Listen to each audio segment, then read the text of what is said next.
Hello, everybody. Hello to our panel. I'm John Haigh. I'm the co-director of the Mossavar Rahmani Center for Business and Government. It's great to see so many of you here and see so many familiar faces. Today's seminar is actually, particularly at this point in time, I think pretty critical.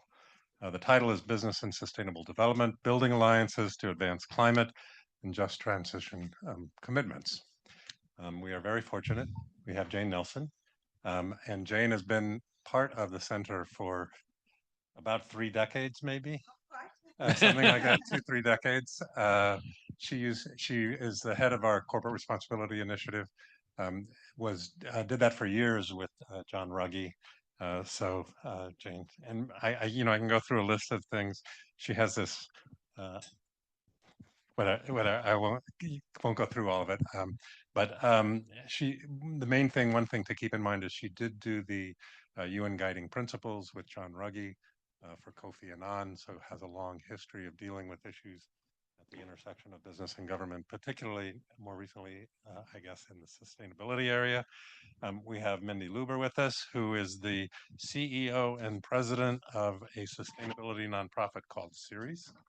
I think I pronounced that correct. You got it. Both my name and Ceres, you got right. Your name I know. Most people say Lubber. So one thing I don't necessarily speak too broadly about, but believe it or not, I was a Kennedy School student, 1980 to 1982, and Mindy was a really good friend with one of my best friends. So believe it or not, Mindy and I used to go to parties together back in the 80s, a long time ago.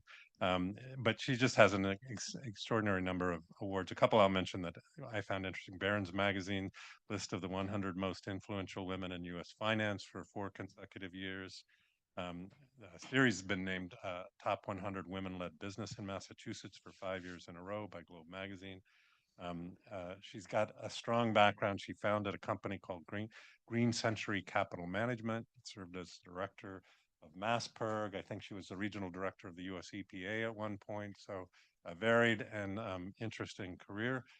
We have Veronica with us, Veronica Nyhan Jones. She is the global head of advisory infrastructure and natural resources at the International Finance Corporation.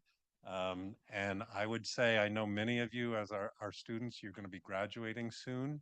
I have no idea what the International Finance Corporation's hiring situation is. It's probably complicated at this point in time, but I know a number of you have come and talked to me at various times about your desire to work at a place like IFC. So thank you for coming.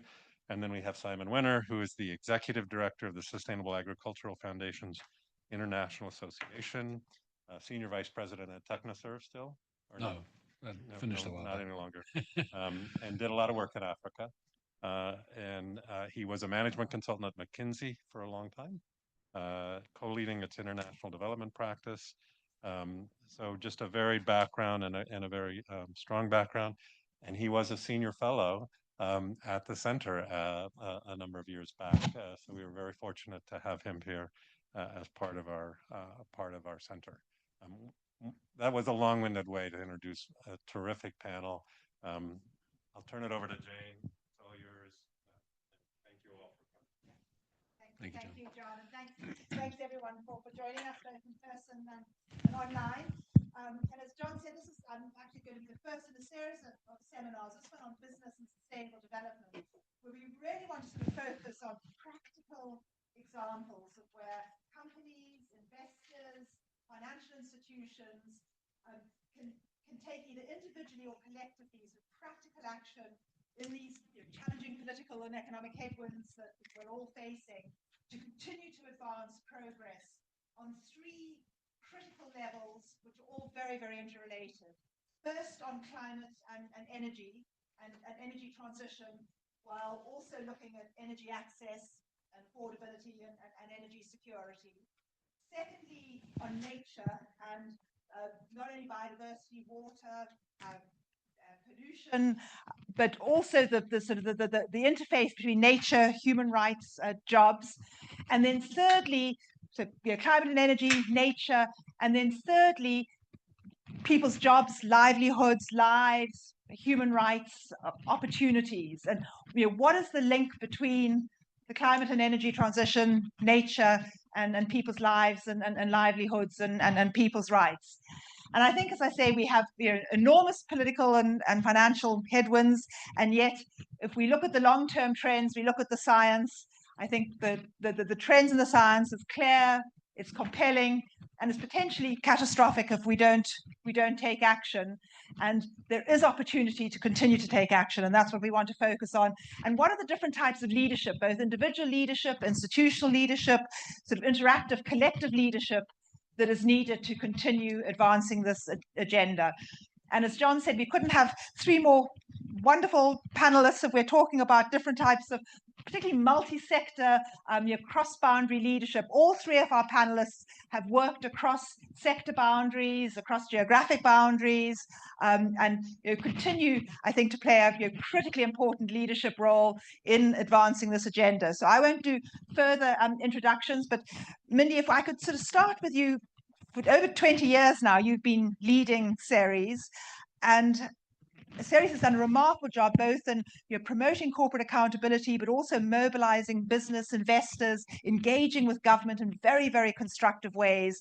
Can you sort of share with us what are some of the major achievements we've had so far, but what are the priorities from your perspective on business and investors right now?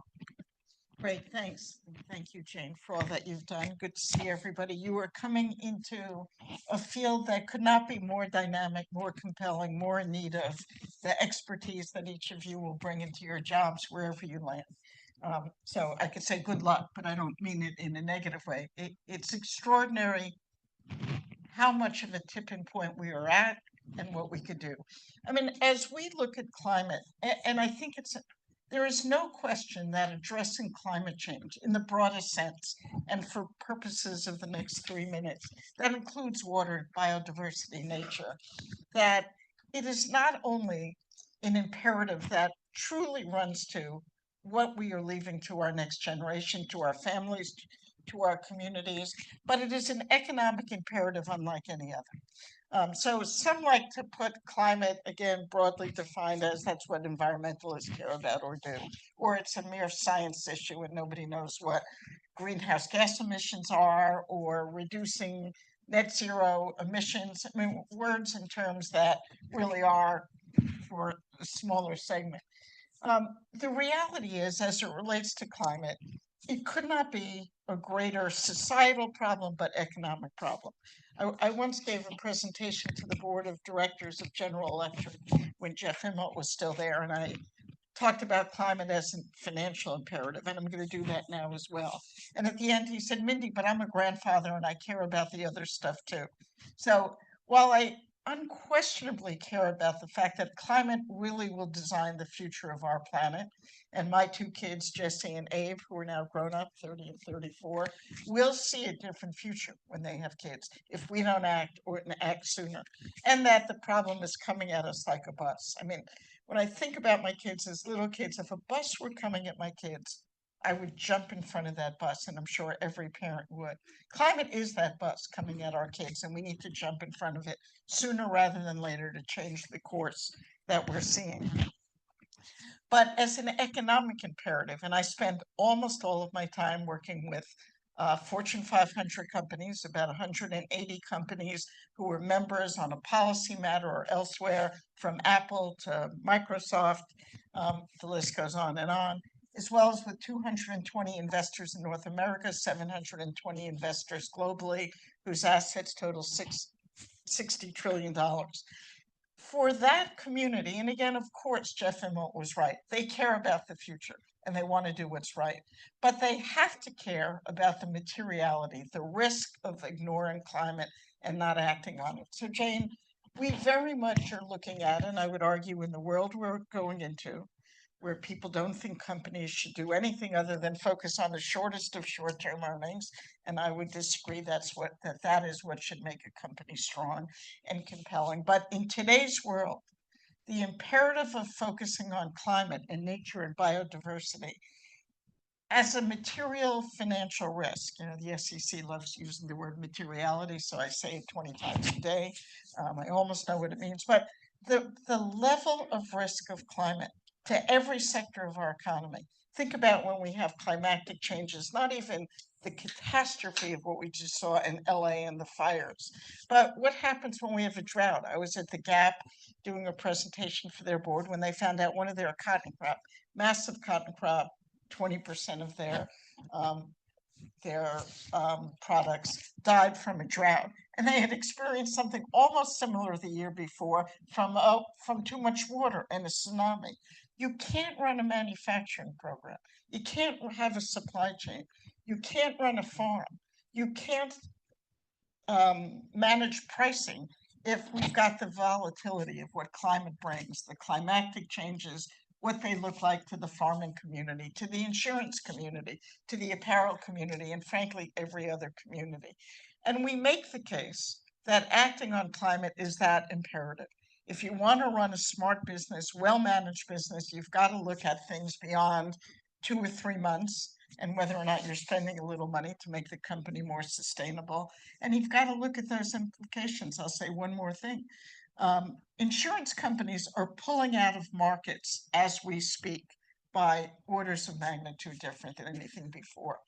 And so if insurance companies are pulling out of markets as they are, and after the California fires more so, people can't even get mortgages. You can't get insurance. You can't get a mortgage. You can't buy a home. The implications from every sector of our economy run wide and deep. And how do we come together is the message and the question I ask based on that foundation.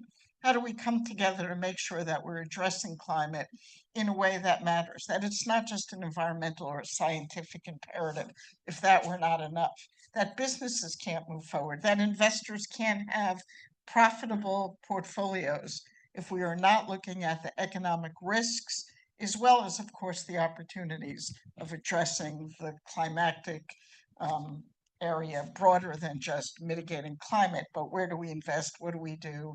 How do you look at nature, biodiversity, and water? So let me stop Thank there. you, Mindy. And I'll come back to you a little later. It'd also be great to hear what you think are the 3 or 4 actions that every company should take in terms of governance and strategy, etc. But Veronica, if I could come to you in your relatively new role as sort of global head of the climate capacity and inclusion accelerator at the IFC, you're doing an enormous amount of financial innovation, institutional innovation. You have very, very strong focus on job creation, as well as a sustainability agenda. Where do you see the call for action and the opportunities right now? Thank you so much, Jane, for having us. And I just want to say I also am a Kennedy School alum, so an MPP.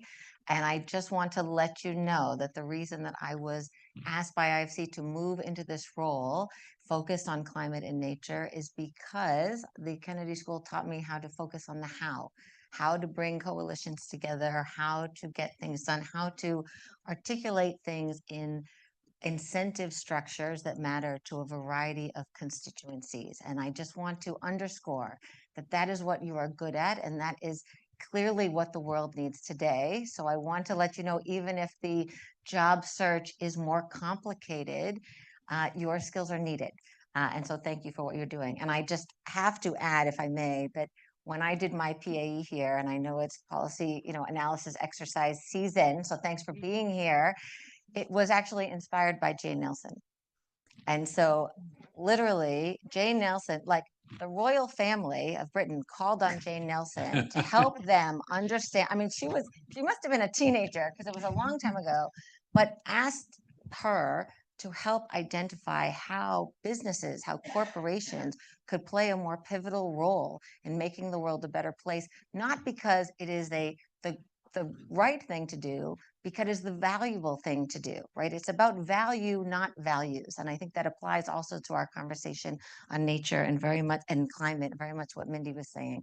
So I just want to underscore, you are incredibly lucky to have Jane with you and to have access to her. We are all here because Jane called us personally. And so please do not underestimate her Rolodex and how she has paved the way for all of us over many decades. Okay, with that, I work at the IFC. A lot of you don't know the IFC because, in the US, we're not investing. IFC is the private sector arm of the World Bank Group. We are actually the largest development institution globally, solely focused on driving development through the private sector. So when we talk about climate and just transition and jobs, we are really focused today on, the changes in trade and aid, right? So, I mean, some estimates are saying that traditional development assistance is going to be reduced by a third this year. We have never seen that. I won't even try to quantify the shifts in global trade. So how are we going to fill that gap? For us, we are focusing absolutely on first growing local capital markets. So how can we get local banks in local currency to start providing more services and ready-made, reasonable, kind of appropriate products for small businesses, medium and small SMEs to generate growth and job opportunity and employment opportunity in their own countries. So happy to talk more about that going forward. Essentially, what we try to do, because we think it really makes a difference, look, we offer capital. So last fiscal year alone, the IFC invested of its own account over $9 billion in development finance that was directly related to climate benefits and opportunities. That's just the climate related part. In addition, we use that $9 billion to then mobilize another 10 billion from other financiers, right? So it's really important to us that our financing is catalytic. Very often is to demonstrate like first of its kind projects in infrastructure or in agriculture or with financial institutions, always in emerging markets and developing economies. In addition to our capital, we think it's essential that we're providing capacity building. Okay, I know this is the Kennedy School. I'm going to talk about a bunch of C's. I know you're not C students, but bear with me, okay? I'm going to talk about capacity building, credibility, coherence, crowding in others, and convening for collective action. And that is all on top of the capital that we use to seed this catalytic effect. But I would argue that the capital is like an instrument we use to actually make all of the other things happen. So let me stop there, but we would love to share some examples. The last thing I want to say in this moment is we all recognize that we have done an insufficient job in explaining why climate and nature are material to economic growth in every country. And that's on us. So please learn from this experience. And I think the idea is how can we explain in more tangible terms to people in a variety of jobs every day why this matters to them. And just as a starting point, more than, I think, more than half of global GDP is dependent on nature. But we're extracting it, we're not regenerating it. So what is that going to mean for business in the long run? Thank you, Jane. No, thank you. And I think we very much agree with a lot of what you said. I think the value versus values debate, I think, a key theme, which I hope is already coming through is when John and I talked together, sort of had a framing of there's sort of, 3 V's. There's absolutely the value creation agenda and how can business and finance create value through addressing social and environmental challenges. I think secondly, a value protection, and that was some of the points Mindy made about risk management and protecting value, both to the company but also to communities and society. And then the third is absolutely values and doing it for the right thing. And I think from a leadership perspective, the great leaders are able to articulate and frame that value creation, value protections, risk management, and values, and also frame the links between climate energy, nature, people's, both human rights and jobs and opportunities. And it's that ability to both understand those nexus issues as well as articulate them that I think is more important than it's ever been. And then linked to that, and Simon, a good time to come into you, there's also this need to work across sectoral boundaries, and which all three of you've done. It'd be great if you could sort of share your priorities from what you're seeing in sort of global sustainable development right now. Great, thanks. And very nice to be back. I was a senior fellow here, as John mentioned, 2015 to 2017, and had the great pleasure, apart from other things, of working closely with Jane. And if you go to the CRI website, hopefully our working papers that were some of the outputs of my time here are still on that website. And what you'll see there is a very strong focus on agriculture, food systems, and rural enterprise development, rural job creation, and so on, which has really been my focus for more than 2 decades of work at Technoserve, and then most recently at Syngenta Foundation for Sustainable Agriculture, which was Syngenta's corporate foundation, which we closed at the end of last year, and now have set up this new organization as a legacy organization from that institution. So I'm going to talk a little bit about food and land and agriculture as a sort of focus sector, and then come back to your point about sort of spillovers a little bit into others. I just want to share some numbers. Some of you who have looked at food and agriculture will be familiar with these, but 27%, roughly speaking, of emissions are due to agriculture, food, and land use. And yet only 2.5% of public climate finance goes into those sectors.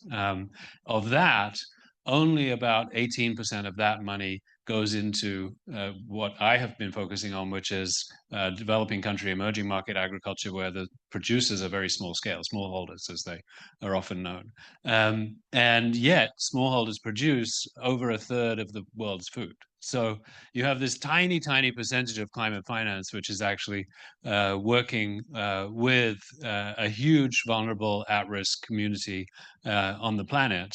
So you talk about materiality as a substantial risk factor. This is a huge risk, not just for those farmers in their own farms, but for the world, because if those farms fail, what's going to happen to those people? They're going to start migrating, and you see this already in the wake of extreme weather events and so on. You have migration, which then introduces all sorts of costs, not only on those their own countries, but also neighboring countries where people migrate to, and so on. So and out of the 600 million farmers in the world, about 500 million of them are these vulnerable at-risk smallholders.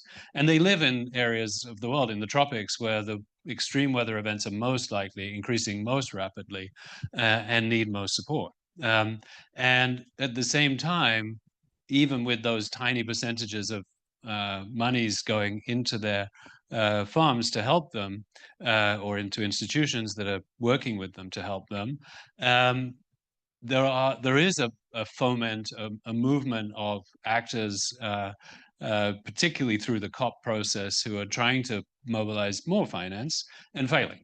If those of you who looked at COP29 last year in Baku will have seen that there was a target to raise about $1.3 trillion of new climate finance commitments, so only 300 billion of which was made, mostly by governments, both global north and global south. And there was this assumption that the private sector was going to step in and fill the gap. And what are we seeing now? We're seeing private sector retreating in many cases from commitments they've been making. So this imperative to make a business case for the private sector to lean into these material risks has never been higher. And yet we're going in the wrong direction right now. So, and it's not, in my case, it's not, as you said, Jane, it's not just about food, agriculture, and land use. It's also about nature more broadly. It's about nutrition, it's about jobs, it's about energy. I mean, energy is imperative if we want to have food that is not just grown and consumed raw, but processed. Processing needs energy. Fresh produce, vegetables and fruits need to be stored in cold stores. That needs energy. So the energy nexus with food is very strong. The other one that's very strong and increasingly vulnerable and at risk is water. Water is essential, of course, for growing crops. And yet, at the same time, we're increasing vulnerability and water scarcity and so on. So what are the opportunities? Well, if you're in commercial farming areas, of course, that's where the large-scale commercial agriculture and food companies are focused. Food companies want to source reliably, at quality, on time, and it's much easier to do that with commercial farmers than it is with smallholder farmers. If you're an input supplier or a mechanization supplier or another digital service provider, you want to have customers who are going to be reliable customers for your business. Again, commercial farmers much more likely to be reliable than smallholder farmers. So we have these needs, therefore, for catalytic change to happen in global food systems and agriculture systems, particularly in this interface with low productivity, low income, highly vulnerable smallholder farmers. And the only way we're going to address that is through coalitions, through partnerships, through alliances, where we can bring the best of businesses that are saying, okay, I am willing to understand this materiality. I am willing to go beyond my existing business comfort zone, but I'm not going to do it on my own. It's too much risk. It's too much uncertainty. I don't know, have all the capabilities and capacities. I need support. And I need support from partners coming in from philanthropy, from official development agencies, but also from host country governments, where policy change is also going to be a hugely important enabler. And then how does that happen when you have, currently the number is about $670 billion a year of agricultural subsidies, mostly going into the wrong kinds of agriculture. So there's a high input use agriculture, which is increasing climate emissions, not reducing it, and so on. So there's a very complex web of these intersectional issues that needs to be very, very carefully and thoughtfully handled. And I think the only way to do that is through different kinds of partnership structures. Great, fantastic. And I would like to come onto those different types of partnership structures before we'll open up for time for your questions and comments. But before we come on to the partnerships, Mindy, if I can come back to you, because sort of way I see it, the sort of levels of leadership, there's our individual leadership, what each of us is doing individually, and how we try and work in a sort of genuinely cross-boundary intersectional way. There's the institutional leadership of individual companies, individual government, individual foundations and nonprofits. And then there's the sort of more interactive collective leadership. But if we could just say, just very briefly on the individual leadership of companies, I mean, when you're looking at a company, what do you sort of highlight as the key indicators that this is a company that's serious and committed to addressing the material issues of sustainable development? We probably have a short checklist. It doesn't take that long. That governance, at a governance level, sustainability is considered. Some people want X amount of board members. That doesn't matter to me. Or that there be a specific committee, I would argue, discuss this in policy. And it doesn't matter. But if these issues are material to the future of a firm, then they ought to be considered at a board level, where at least there's briefing, goals are set, and so on. Secondly, companies do need to set goals on sustainability like anything else. How many sales, how many products. We know you don't get there without goals. So goals that are audacious, we would hope, and that's where we come in. We work with the Apples of the world and other companies on what are their goals. And those goals ought to be transparent. And they ought to have timelines, and there ought to be accountability, and that's what we expect. And they ought to be science-based, not based on arbitrary things. But we're also looking for companies to stand up on public policy. The issues that affect them, they may not affect them as much as a tariff tomorrow, but it is when the day after President Trump in his first term pulled out of the Paris Agreement, 3 days later, we had 105 CEOs stand up with us saying, we are still in. We are still in from a public policy perspective. And that's crucial. And then collaboration, because as Simon said, this cannot be done in silos. It just can't. When we brought 700 investors together to look at the largest emitters of global greenhouse gas emissions, we realized it was about 100 companies that needed to be moved. Those 700 investors working with the companies, helping them change, pushing them to change, made a difference in getting results. So collaboration is always important. On methane issues right now, we have private collaborations. The environment has changed. Most companies don't want to stand up and raise their hand and say, I'm a leader. They want to do things more quietly. I think our tactics and strategies have to change with the times, but not our goals. And we have meetings quarterly around methane emissions, which are the most potent greenhouse gas emissions, with oil and gas CEOs, not the three largest oil and gas companies, but almost all the others, with bankers, with large scale investors, and with NGOs looking at how do we address methane. And I will say the collaborative efforts, not the campaigns where we fight each other and sue each other. I did a lot of that with my career at the EPA. Everything was a battle. Regulated community were bad. We were good. We somehow knew better. Those days have to be over. These problems are too big. They're not going to be solved. It will take decades to solve one piece of a puzzle.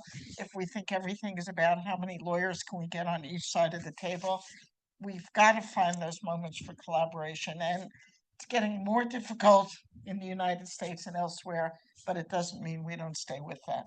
That has been the most potent and effective way to make change, be it palm oil internationally, dozens of examples.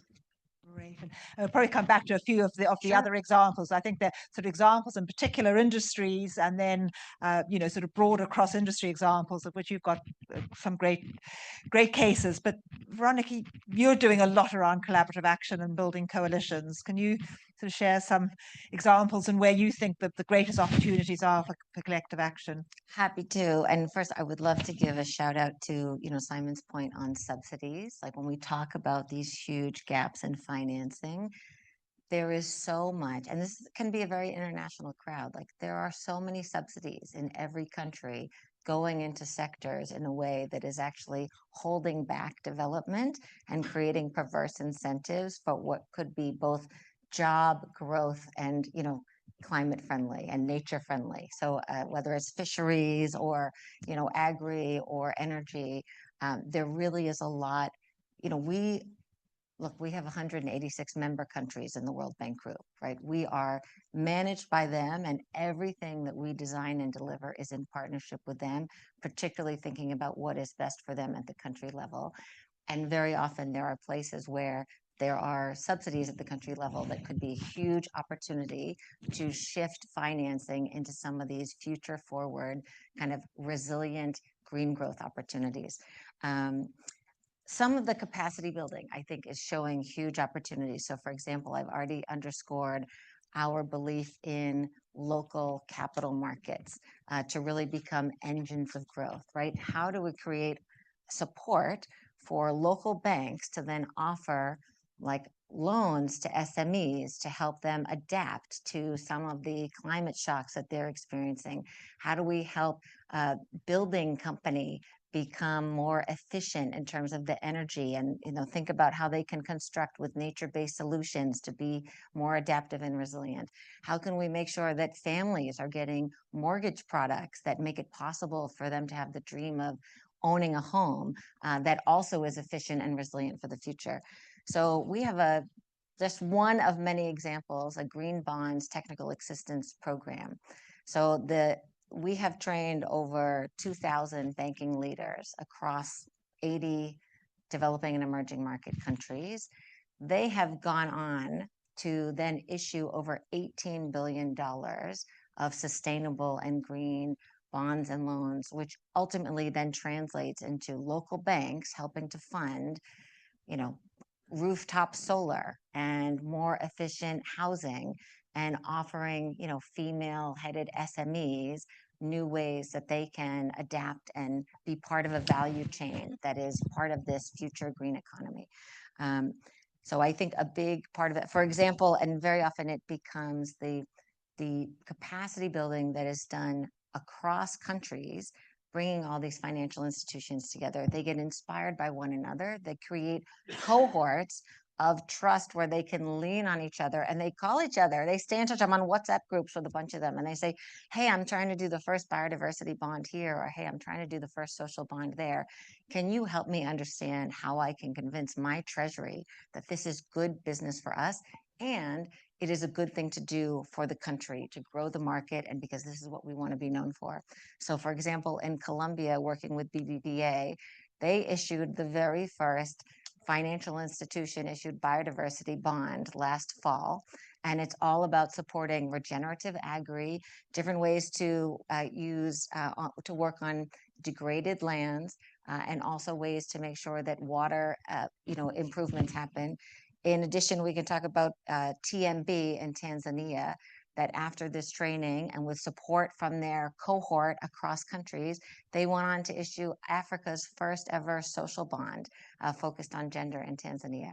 So I think a lot of what we do at IFC is try and help to build the capacity and the value proposition for the first of in their market. And then that becomes like the proof of concept that then grows from there. But a big part of that, coming back to your point, Jane, is people, it's very lonely to be the first, right? The headwinds are strong, like on a bicycle. And it's really important to help people develop these cohorts and trusted communities that they can lean on for examples. And also when, they're going against what is the normal business routine in their business, that they have this confidence and community to support them. Great. There's a great example. I think both also great examples of a critical leadership skill, which is around how do you leverage or leverage in a different accent. But I mean, Mindy, your example of the sort of the 700 investors, and instead of each of them going and trying to bring about change, working together, your example of jointly training all the banks together so that you have these coalitions that really can then leverage much more effectively than can be done on their own, while they're still also doing the actual actions on their own as well. So that again, that institutional and interactive framing, I think, are two great examples. Simon, what would your sort of call to action be, particularly on coalitions and getting this greater leverage and scale? So at Syngenta Foundation for Sustainable Agriculture, we had almost everything we did was some form of partnership type structure. And whether it was on seed breeding, where the big commercial seed companies are not breeding the kinds of seeds that smallholders in these marginal situations need, bringing the best of the private sector genetics alongside the best genetics from, for example, the CGIAR, the International Agricultural Research Centers networks, enables one to then have something that has high productivity and climate resilient traits, for example, in new products that are not going to be developed by the private sector alone, and bringing in the commercial mindset about how to commercialize those products and build a commercial seed system, which is not coming out of the research network. So that's just one very sort of tangible example about how you can, by creating carefully and incentivizing carefully those kinds of partnerships, you can solve these complex problems through the partnerships. You mentioned the challenges around insurance and the insurance sector's retreat from these extreme risks and so on. In agriculture, we found by doing it again that and doing it repetitively and failing miserably many times over years, that by bundling in the insurance products into a combination of high quality inputs, output market commitments, credit services, you could actually make the insurance piece work. But you needed, and we had an example in Bangladesh where I think to date it's 1.3 million Bangladeshi smallholders have now been insured under this scheme. It was a combination of the public insurer, the country's leading private insurer, financing coming in from the German government and the Swiss government on the development side, plus capacity building from us, local nonprofits like BRAC and others. Putting that whole system piece together was actually what it took to get the solution to be effective. So what's needed looking forward is, I think, solving local problems with local people. That has to be the start of it, whether it's at a national level where you're building some kind of country platforms to bring these coalition partners together, or whether it's at subnational, especially in larger countries like in Nigeria, for example, or in India, and so on. It has to start with what's needed on the ground and what local people feel is needed, whether they're farmers, whether they're entrepreneurs, whether they're in the local government, and so on. And then aligning behind that with a common understanding of what the change is that could help those needs be solved. And so we talked, I think you mentioned regenerative agriculture. This is still not a well-defined discipline with its own established financial metrics, economic metrics, social metrics, and so on. It's very difficult to build replicable alliances and partnerships if every time you're having to reinvent your measurement system across those different dimensions.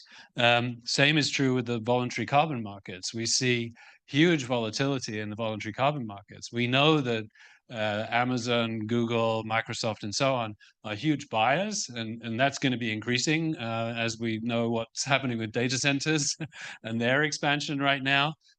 So there is a market there, but the standards that Vera and other standard issuers are working with are constantly changing. And so we need to create a new kind of stability in those markets to allow for not just mitigation to be part of the solution that gets unlocked through those markets, but also adaptation bundling in, which is so important, again, back to my target markets. We need public finance to resolve its duality at the moment between what is development finance and what is adaptation finance. This is a huge constraint at the moment. And that is something that's actively being discussed, but is as yet unresolved. And finally, we need scaling to be part of what is underpinning all of this, that we can't just be doing siloed pilot projects, one public-private partnership at a time between one company, one nonprofit, one development financier. We need to be thinking systems. Systems leadership. Noel, thank you. I'd like to open up, see if there are any questions, comments from the, and if we can take sort of 2 or 3 at the same time, so I can see. Well, let's take 4. So 1, 2. At the back there, yep. There we go, yep.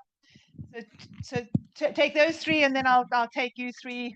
Yeah. I'm gonna stand so you can see me. Hi, I'm Brinda. I'm an MPP1 here. I'm actually going to be the IOC this summer. I'm very excited for that.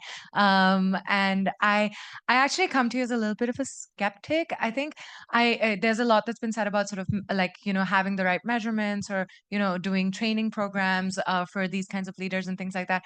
I think like, as someone who's worked in the past with a lot of sort of chief sustainability officers who are really obsessed with like, let's get the measurement right before the action and things like that.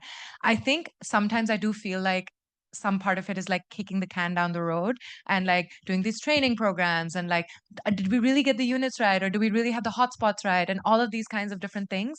Whereas like it's not it's not the 80-20 Pareto rule, and you're not just doing the most important, most impactful thing. And so I'm wondering how you factor that in to like when you're, dealing with these kinds of actors across your coalitions and across your sort of programs and things like that. Thank you.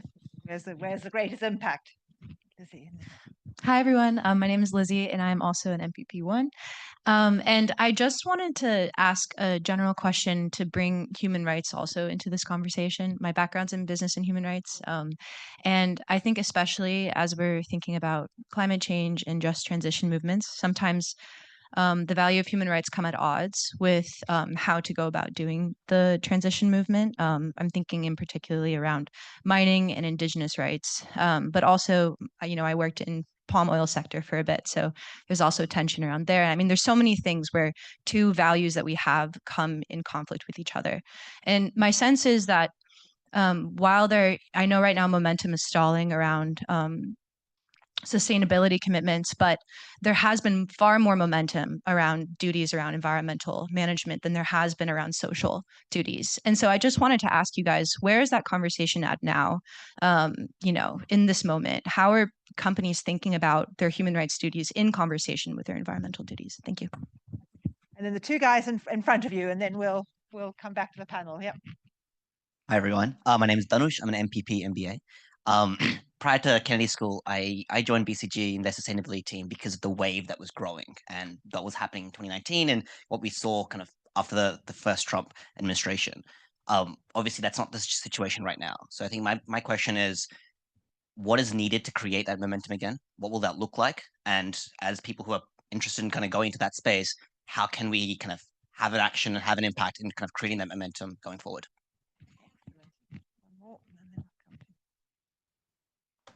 Thank you. I'm Adarsh. I'm rounding out the MPP1 lobby. I'm also doing a joint MBA at MIT. I went to COP29 in Baku, and my main focus there was on climate smart agriculture, how to scale that. So speaking about regenerative agriculture, sort of building off Rinda's question a little bit, in my food policy class, we're trying to figure out how to define regenerative agriculture. So we'd love to discuss that. And we actually use some of Syngenta's work here. But thinking about the piece of incentives, you spoke about businesses, how to sort of like align business values and priorities with climate action. I'm also particularly in the context of regenerative agriculture curious about how we can do that with smallholder farmers, particularly when regenerative agriculture itself is not defined, and then adopting it has a sort of temporary effect on yields. Yields go to 80, 90% in good case scenarios.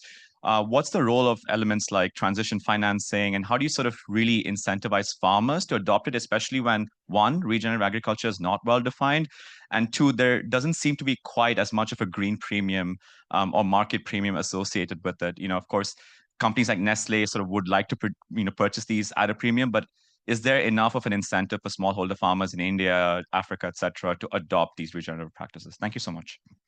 Excellent. Well, so do you want to pick responses to that, and then we'll hopefully have time for two more questions before we.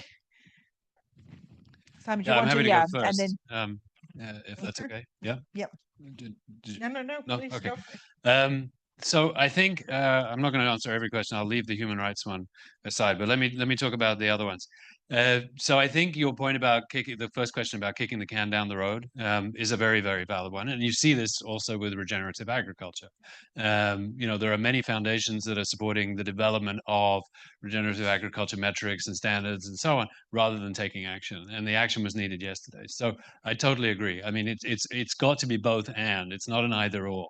We have to take action, but taking action without having framing around it in terms of what the goals are, what the expected outcomes are, what the theory of change is, et cetera, that you're tracking to learn by doing is also, wrong. So it's got to be both and. I think in terms of creating momentum now and how to work on these kinds of things, there's a lot going on. I mean, it's easy to get distracted by the relentless media coverage of undulating policy change and so on, and yet there's a lot of people working on long-term issues and long-term strategies and so on.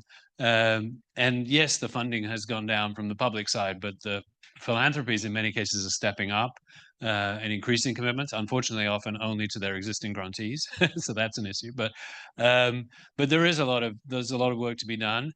From my perspective, what I'm trying to double down on right now is how do we use this moment as an opportunity actually to foster more of these kinds of partnerships by saying, right, how do we get more efficient with the limited resources we have and leveraging across each other and working together on these kinds of alliances, and I'm happy to talk more about that. Finally, on the food policy stuff and Regen Ag that you talked about, I'm very eager to have an offline conversation with you about that. Sounds like you already know a lot. I think just to nail in the question about the transition financing without premiums, the underlying business case for the farmers always has to be there, right? If there isn't an underlying business case for the farmers and you're purely making it dependent on some kind of subsidy or some kind of incentive coming from market players, it's not long-term sustainable. And the heart of regenerative agriculture for me is sustainable agriculture. I mean, it's kind of new wine in old wine in new bottles, sort of thing. So pause there. Mindy. Let me speak to a couple of these, impact in particular and rebuilding momentum. The question of impact, are we doing a lot of stuff? And there are a lot of questions that have come up. The amount of data being collected, there's a massive sustainability law on the books by the EU. We had moved considerably, the SEC had adopted with a 550-page rule on climate risk disclosure. And there is even there a very legitimate question. So if we have all the data in the world and we are collecting enormous amounts of data, is it the right data? Is it useful data? Is it impact-driven data? Or do we really take a very hard look collectively at what's the right data and what do we need? I don't think that question has been asked and answered. The EU actually is moving a little bit backwards. It reinventing or rewriting. What is the CSRD? I forget what words it stands for. The SEC is completely pulled back on the SEC mandatory climate risk disclosure rule. We're working in California to help them write their new standard. But I do think collectively we need to be super mindful of what data, why are we asking for it, how is it being used, and how does it drive impact? Because lots of data doesn't prove anything anymore. And we also know that we could get it far more easily with AI. It's an important discussion, and we all need to have it because it is about impact.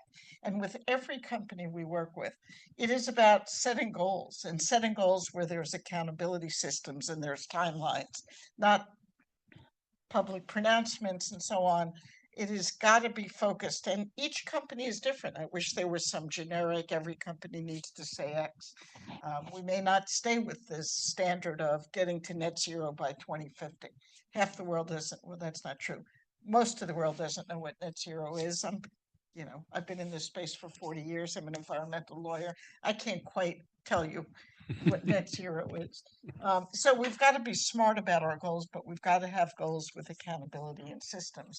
And that is something we ask of every company we're working with, and the investors we work with ask of every company. But how do we rebuild momentum? And there's so much to cover in a very short period of time.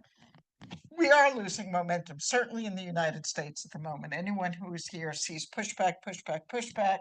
No company wants to stand up. The first Trump administration, 5 days after he pulled out of the Paris Agreement, we had 105 CEOs declaring we are still in. You got to have a little clever verbiage in a Wall Street Journal ad that they all wanted their name in. Please, big lights, neon signs. I couldn't get 5 CEOs to do that this time around when we pulled out. That is a problem. So right now, companies feel like, one, this has all been politicized, and they're not even able to get to the facts, but the politics are driving it. And every company, almost literally every company we work with, an investor says, we want to keep doing this. We want to do it quietly. Some people call it green hushing. If you like the term green hushing, that is what it is. It doesn't, we want to do it quietly under the table. Don't tell anyone we're doing it. And I can assure you, without public accountability, that slows things down.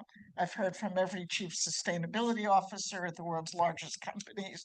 They can't move forward with the support internally. So we've got to think about our goals should remain the same, our tactics and strategies a bit different. But keep pushing forward. And I'm going to say one more thing, and I want you to have an opportunity. And that is, don't buy it can't be done. I mean, literally everybody said you'll never get a Republican, and I don't mean to be partisan. I'm sorry to see these issues of life's future politicized. But literally we did a lobby day of 3 weeks ago. 95 companies met with 85 Republicans around the IRA and how to retain the IRA and the tax credits. And 27 of those Republicans signed the letter saying, we don't want to give up the tax credits. So people are going to tell you it's impossible. You'll never get somebody with an R or somebody from a southern state. My only message there is keep pushing and keep going. And it's 10 times harder. I'm not going to suggest it's not, but don't accept any wisdom that you can't do it, because we can do it and it matters and it needs to be done. Amen. I would just want to add, I appreciate your skepticism. It's healthy and well placed, but I would totally separate capacity building and training from overly expensive, onerous, and often not useful measurement. Right? To me, capacity building done well is incredibly empowering. We distract ourselves often with measurement and reporting. And what I would ask all of you to do in this moment to help regain momentum is to think about what are the ways that we can identify and then use your skills to agree on proxies for measurement, particularly for nature. You don't need 12 PhDs on a small company's site to make sure that they are eligible for, a biodiversity label. By the way, to support that, IFC has developed actually within my team, not only the first biodiversity finance guidelines to help try and, make less murky this field and to make it more credible, But at COP in Baku, in Cali for Biodiversity COP last year, we launched our biodiversity metrics just to give you like a menu of what are the kinds of things that you could count. It's still insufficient, but would love to help working on those proxies to move this faster. We're actually starting to kick off a series of regional private sector nature accelerators because we have so many companies that recognize the materiality of nature to their business, not only as a risk and a dependence, but as a huge opportunity, whether it's nature-based solutions or new kind of bioeconomy or thinking about, value chains that would have substitution with biomaterials that could allow for local beneficiation, like ways that the local economy can add value and create better SMEs.